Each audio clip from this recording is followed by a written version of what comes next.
नमस्कार, good morning. मी Saurabh Koratkar. TV9 मराठीमध्ये आपल्या सगळ्यांचं स्वागत. आता आपण बघूयात सुपरफास्ट 100 बातम्या.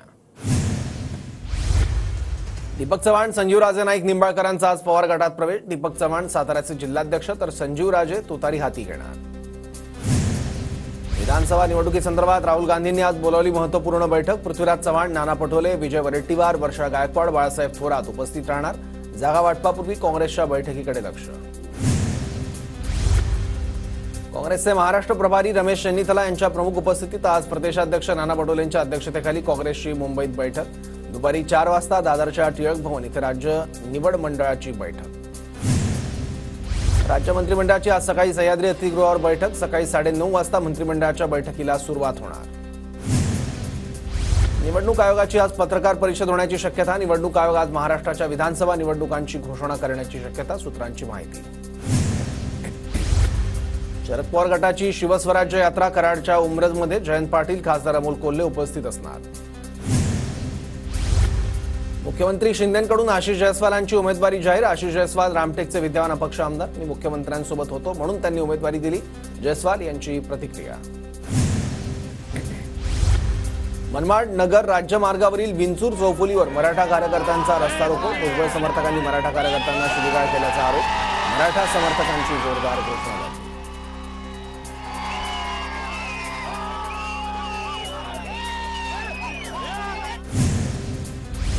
मरीन लाईन्समधील बडा कब्रस्तानमध्ये बाबा सिद्दीकींचा दफनविधी. सिद्दीकींच्या अंत्ययात्रेला मोठ्या संख्येनं कार्यकर्त्यांची गर्दी. सिद्दीकी हत्या प्रकरणातील आरोपी गुरबेल सिंगला 21 तारखेपर्यंत पोलीस कोठडी. आरोपी धर्मराज कश्यपची वयाची टेस्ट करून पुन्हा हजर करण्याचे आदेश. तर मोहम्मद झिशान अख्तर चौथ्या आरोपीचं नाव. चौघांनी मिळून बाबा सिद्दीकींच्या हत्येची सुपारी घेतली. चौथा आरोपी तिघांना मार्गदर्शन करत असल्याची माहिती. फरार आरोपीच्या शोधासाठी पोलिसांची वेगवेगळी पथकं राज्याबाहेर. बाबा सिद्दीकींना स्पेशल सिक्युरिटी नव्हती. हल्ल्याच्या वेळी सिद्दीकींसोबत 3 पैकी एकच पोलीस. मुंबई पोलिसांच्या गुन्हे शाखेची माहिती. बाबा सिद्दीकी हत्या प्रकरणातील चौथ्या आरोपीची ओळख पटली. चौथ्या आरोपीचं नाव मोहम्मद झिशान अख्तर असल्याची माहिती. चौथा आरोपी हँडलर अशी प्राथमिक माहिती. बिश्नोई गँगने बाबा सिद्दीकींच्या हत्येची जबाबदारी स्वीकारली. सोशल मीडियावर पोस्ट व्हायरल. दाऊदचे निकटवर्ती असल्यानं हत्या केल्याचा पोस्टमध्ये उल्लेख. सलमान खानच्या घरावर गोळीबार करणारा आरोपी अनुज थापनच्या पोलीस कोठडीतील मृत्यूचा बदला म्हणून बाबा सिद्दीकींची हत्या. बिश्नोई गँगच्या फेसबुक पोस्टमध्ये उल्लेख. बाबा सिद्दीकींनी दाऊदला बॉलिवूड, राजकारण आणि प्रॉपर्टी डिलिंगशी जोडलं. जो दाऊदला मदत करणार त्याचा हिशोब आम्ही करणार. व्हायरल पोस्ट म्हणून सिद्दीकींच्या हत्येचं गूढ सबूत. व्हायरल पोस्टमधील सत्यता आणि तपशील पडताळत आहोत. बिश्नोई गँगच्या व्हायरल पोस्टबाबत विशेष पोलीस आयुक्त देवेंद्र भारती यांची माहिती. सलमान खानच्या गॅलेक्सी अपार्टमेंट बाहेरील सुरक्षा अलर्ट मोडवर. सीसीटीव्ही कॅमेऱ्याद्वारे पाळत बाबा सिद्दीकींच्या हत्येनंतर पोलिसांकडून खबर झाली. मुंबई पोलिसांकडून 3 अँगलनं हत्येचा तपास सुरू. SRA प्रकल्पाचा वाद, बिश्नोई गँग कनेक्शन आणि राजकीय वैमनस्यातून हत्येची सुपारी दिल्याच्या अँगलनंही तपास सुरू. झिशान सिद्दीकींच्या घराबाहेर कडेकोट पोलीस बंदोबस्त. मुंबई पोलिसांचे RCP दलही तैनात. सुरक्षेच्या दृष्टिकोनातून पोलीस बंदोबस्त वाढवण्यात आला. सिद्दीकींची हत्या करणारे धर्मराज आणि शिवकुमार हे दोन्ही शूटर एकाच गावातले रहिवासी. दोघंही उत्तर प्रदेशातल्या बहराईचमधील गंदारा गावचे रहिवासी. दोघांचाही भंगार व्यवसायाशी संबंध. बिश्नोई गँगने एप्रिलमध्ये जितेंद्र आव्हाडांना दिली आहे धमकी. विरोधी पक्षात म्हणून त्यांना सुरक्षा नाही का? फडणवीसांच्या हेतूंवर शंका निर्माण होते. जितेंद्र आव्हाडांची मुलगी नताशा आव्हाड यांचं ट्विट. उपमुख्यमंत्री अजित पवार यांनी सिद्दीकी कुटुंबियांची भेट घेतली. बाबा सिद्दीकींच्या हत्येनंतर अजितदारांकडून सांगली. शरद पवारांना केवळ सत्ता पाहिजे इतकी गंभीर घटना झाली तरी विरोधकांच्या नजरेसमोर केवळ खुर्ची. मात्र आम्हाला महाराष्ट्राकडे पाहायचंय. राजीनाम्याबाबत विरोधकांच्या मागणीवर फडणवीसांचं उत्तर. एक मुख्य सिंगम, 2 डेप्युटी सिंगम. हत्या होतात तेव्हा राज्याचे 3 सिंगम कुठे असतात? राऊतांची टीका. तर शिंदे पोलिसांचा वापर गुंड टोळीसारखा करतात. राऊतांचा आरोप. फडणवीस महाराष्ट्राच्या इतिहासातले सर्वात अपयशी गृहमंत्री. गृहमंत्र्यांची हकालपट्टी करा. राऊतांची टीका. जबाबदारी फक्त गृहमंत्र्यांची नाही तर मुख्यमंत्र्यांची देखील. छगन भुजबळांचा सरकारला घरचा आहे तर पोलिसांना फ्री हँड दिला पाहिजे. हे कॉन्ट्रॅक्ट किलिंग. 10-12 हजारात पोरं हत्या करतात. सिद्दीकींच्या हत्येवर भुजबळांची प्रतिक्रिया. बाबा सिद्दीकींची हत्या अत्यंत दुर्दैवी. मुख्यमंत्री उपमुख्यमंत्र्यांनी राजीनामा दिला पाहिजे. आंबेडकरांची प्रतिक्रिया. राज्यात कायदा सुव्यवस्था राहिलेली नाही, पोलिसांमध्ये 2 गट, गृहमंत्र्यांनी राजीनामा दिलाच पाहिजे, विरोधी पक्षनेते विजय वडेट्टीवारांची मागणी. आगामी विधानसभा निवडणुकांमध्ये मनसे स्वबळावर निवडणूक लढणार, राज ठाकरेंकडून घोषणा, कुठल्याही आघाडी युतीत सहभागी न होण्याचा निर्णय. मी नास्तिक म्हटल्यामुळे शरद पवारांना मंदिरात जाऊन हात जोडावे लागतात, पण शरद पवारांचं मंदिरात जाऊन पाया पडणं हे बेगडी आणि खोटं आहे, ते केवळ राजकारणासाठी आहे, राज ठाकरेंची टीका. अजितदादा भाजपसोबत येण्याआधी मोदींचा राष्ट्रवादीवर आरोप, मोदी म्हणाले जेलमध्ये टाकू, पण दादांना मंत्रिमंडळात टाकलं, राज ठाकरेंची टीका. उद्धव ठाकरे इतिहासातून बाहेरच पडत नाहीत, सारखे अब्दाली अफजल खान हेच बोलत असतात, आधी महाराष्ट्राबद्दल बोला, राज ठाकरेंचा उद्धव ठाकरेंना सल्ला.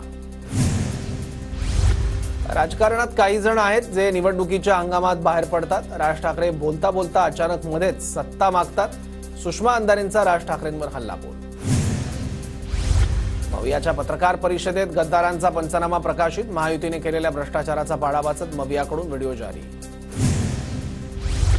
2-3 दिवसात आचारसंहिता किंवा निवडणुकीची प्रक्रिया सुरू होईल, हातातून सत्ता काढून घ्यावी लागेल, महाराष्ट्र वाचवावा लागेल, शरद पवारांचं मतदारांना आवाहन.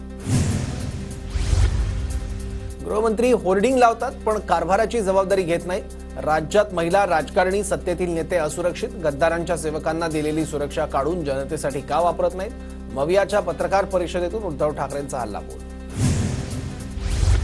शरद पवारांना फोडाफोडीची गरज कधी भासली नाही, राज ठाकरेंचा नेमका विरोधक कोण हे ठरवावं, त्यांची गन सगळीकडे फिरत असते, पवारांवरील टीकेनंतर जयंत पाटलांचं प्रत्युत्तर. गद्दार सरकार राज्यातून हद्दपार करणं हा एकमेव उद्देश, आता राजीनामा नको, जनता यांना सत्तेतून उतरवेल, नाना पटोलेंची प्रतिक्रिया. लाडक्या बहीण योजनेला महाविकास आघाडीने विरोध केला होता, त्यामुळे लाडक्या बहिणींनो, काँग्रेसवाले तुमचे सावत्र भाऊ आहेत, देवेंद्र फडणवीसांचं गोंदियात वक्तव्य. लाडकी बहीण योजनेवरून काही लोक कोर्टात गेले, पगार बंद करा, महिलांचे लाड बंद करा असं सांगतात, मात्र महिला हुशार आहेत, 1500 देणाऱ्यालाच मत देतील, गुलाबराव पाटलांचं वक्तव्य. कावळ्याच्या शापाने गाय मरत नाही, मनोज जरांगेंच्या सरकार उलथवून टाकण्याच्या इशाऱ्यावर भुजबळांचा टोला, मराठ्यांचा द्वेष केला असता तर 3 कायद्यांना पाठिंबा दिला नसता, भुजबळांचं प्रत्युत्तर. समुद्रात छत्रपती शिवरायांचं स्मारक बांधण्यासाठी कमीत कमी 15,000 कोटींचा खर्च येणार, त्यापेक्षा शिवरायांच्या गडकिल्ल्यांची काळजी घ्या, ते नीट करा, ते महाराजांचं खरं वैभव, राज ठाकरेंचा समुद्रातील शिवस्मारकावरून सरकारवर निशाणा. भाजपमधील अंतर्गत वाद चव्हाट्यावर, पाटील आणि कथोरे आमने सामने, हिंमत असेल तर अपक्ष लढून दाखवा, माजी खासदार कपिल पाटील यांचा आमदार किसन कथोरेंना आव्हान. 2024च्या विधानसभा निवडणुकीत गोंदियात कमळ चिन्हाचा विजय होणार, उमेदवारी जाहीर झाल्यानंतर आमदार विनोद अग्रवाल यांच्याकडून विश्वास व्यक्त. परभणी विधानसभेची जागा भाजपला घ्या, परभणीत भाजप पदाधिकाऱ्यांची वरिष्ठांकडे मागणी, सहकारी पक्षाला जागा सुटल्यास काम न करण्याचा थेट इशारा. भंडाऱ्यातील माजी आमदार चरण वाघमारे यांचा शरद पवार गटात प्रवेश, तुमसरमधून निवडणूक लढू शकतात, सध्या अजित पवार गटाचे राजू कारेमोरे विद्यमान आमदार. आमच्या पक्षात आवक वाढली, पक्षप्रवेश करणारे 80% लोक भाजपतील, सरकारमध्ये नाराजी असल्यानं लोक बाहेर पडतात, शरद पवारांचा दावा. लातूरच्या उदगीरमध्ये उमेदवारीवरून राष्ट्रवादी विरुद्ध भाजप संघर्ष, उदगीरची जागा भाजपला मिळावी, बावनकुळेंचं वक्तव्य, विश्वजित गायकवाड लढण्यास इच्छुक, भाजपला जागा न सुटल्यास वेगळा निर्णय घेण्याचा इशारा. भुजबळ नांदगावमध्ये निवृत्तीचे संकेत, मी 78 वर्षांचा आहे, समीर आणि पंकज 50 वर्षांच्या पुढे आहेत, आता त्यांनी सगळं काम सांभाळलं पाहिजे, भुजबळांचं वक्तव्य. भुजबळ कांदेवादाच्या पार्श्वभूमीवर येवल्यात बॅनर वॉर, बॅनरमधून छगन भुजबळांविरोधात निवडणूक लढवण्यासाठी तयार असल्याचा इशारा, धम्मचक्र प्रवर्तनानिमित्त लागले बॅनर. पुण्याच्या हडपसर, पर्वतीसह दौंड, जुन्नर आणि खेड या जागांवरही काँग्रेसचा दावा, या जागा वाढवून मिळाव्यात असा निरीक्षकांसमोर पदाधिकाऱ्यांचा आग्रह. मामांनी 10 वर्षात फक्त स्वतःचे खिसे भरण्याचं काम केलं, मोठी कामं घ्यायची आणि त्यातून कमिशन मिळवायचं हेच त्यांचं काम, अंकिता पाटील यांचा दत्तात्रय भरणेंवर आरोप. शिर्डीत काँग्रेस नेते बाळासाहेब थोरात यांची कन्या प्रचाराच्या मैदानात, जयश्री थोरात यांच्या नेतृत्वात मतदारसंघात युवा संवाद यात्रा, सर्व गावांमध्ये तरुणांशी संवाद साधणार. पुण्याच्या भोरमध्ये काँग्रेस आमदार संग्राम थोपटे यांच्यातर्फे महिलांसाठी खास कार्यक्रमाचं आयोजन, कार्यक्रमाला महिलांचा उत्स्फूर्त प्रतिसाद. भुजबळांचा बालेकिल्ला असलेल्या येवल्यात जरांगे पाटलांचं जोरदार स्वागत, जरांगे पाटलांनी कोटम गावातील जगदंबा देवीचं दर्शन घेतलं. येवल्यातील गोकुळ कदम या तरुणाच्या नेबर गावी जाऊन जरंगे पाटलांची सांत्वनपर भेट. वर्षभरापूर्वी गोकुळ कदम या तरुणाचा जेसीबी वरून पडून मृत्यू झाला होता. जळगावमध्ये छत्रपती शिवाजी महाराजांच्या अश्वारूढ पूर्णाकृती पुतळ्याच्या जागेचं गुलाबराव पाटलांच्या हस्ते भूमिपूजन. लवकरच पुतळ्याचं काम पूर्ण होईल, गुलाबराव पाटलांचा विश्वास.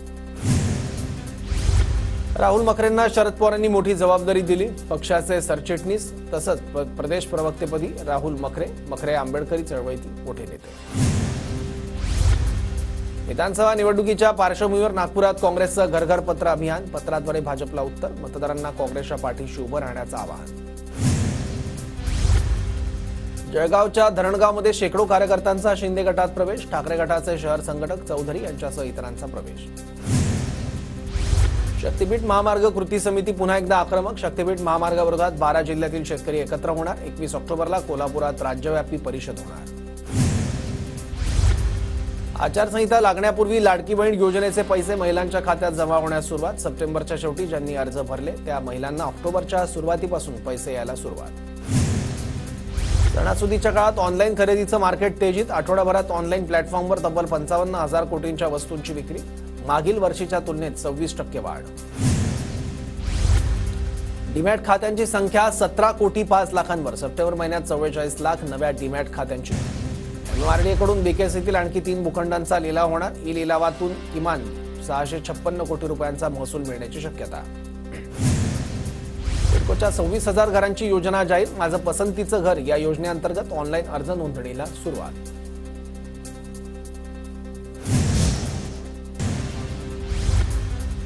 नवी मुंबईत महिलांना बस तिकीट दरात 50% सवलत मिळणार. पालिकेकडून निर्णय मंजूर. सर्व प्रकारच्या बसमधून प्रवास करताना सवलत मिळणार. मुंबई महापालिका आणि राज्य सरकारच्या वतीनं चालवल्या जाणाऱ्या रुग्णालयातील रक्तपेढ्यांचा मनमानी कारभार उघड. गेल्या 6 महिन्यांपासून ई रक्तकोशावरील रक्तसाठ्यांची रक्तपेढ्या माहिती देत नसल्याचं समोर. मुंबईतील जे रुग्णालयाला ऑर्थोपेडिक विभागाला बालरोग ऑर्थोसर्जन मिळाले.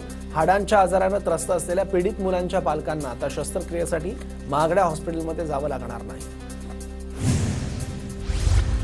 टॉरंट पॉवर कंपनी महावितरणला 2000 मेगावॅट वीज पुरवणार. टॉरंट पॉवरने महाराष्ट्रात उदंचन जलविद्युत प्रकल्प उभारण्यासाठीचं कंत्राट मिळवलं. पुण्यात परतीच्या पावसामुळे छत्रपती शिवाजी मार्केट यार्डात फळभाज्यांची आवक घटली. परिणामी कोबी, फ्लॉवर, शेवगा, मटारच्या दरात वाढ. परभणीच्या गंगाखेड इथे नवीन भाजी मंडई. महिला बचत गट भवनाचं भूमिपूजन. गंगाखेडकरांची अनेक वर्षांपासूनची भाजी मंडईची मागणी पूर्ण होणार. नागपुरात 15 ऑक्टोबरपासून सरकारी सोयाबीन खरेदीला सुरुवात होणार. नाफेडद्वारे 7 संस्थांमार्फत 8 खरेदी केंद्रांवर सोयाबीन, उडीद आणि मुगाची खरेदी होईल. परभणीतील येलदरी जलाशय सलग दुसऱ्या वर्षी 100% भरला. जळगावच्या 40 गावातील रांजणगाव ग्रामपंचायत आयएसओने सन्मानित. रांजणगाव वेगळ्या उपक्रमामुळे तालुक्याभरात प्रसिद्ध. गटविकास अधिकाऱ्यांच्या उपस्थितीत ग्रामपंचायतीचा सन्मान. जळगावच्या 40 गावामधील गिरणा धरणाचे 6 दरवाजे पुन्हा 60 सेंटीमीटरने उघडले. परतीच्या पावसानंतर गिरणा नदी पात्रामध्ये 14,856 क्युसेक्सनं पाण्याचा विसर्ग सुरू. कोल्हापुरातील केशवराव भोसले नाट्यगृहाच्या पुनर्बांधणीचं भूमिपूजन. जिल्ह्याचे पालकमंत्री हसन मुश्रीफ यांच्या हस्ते भूमिपूजन. पुढच्या 1.5 वर्षामध्ये नाट्यगृह पुन्हा सेवेत आणण्याचा प्रयत्न. उरण मतदारसंघामध्ये अनेक बेरोजगार तरुणांसाठी रसायनिक रोजगार मेळावा. शेकडो बेरोजगार तरुणांना मिळाली नोकरी.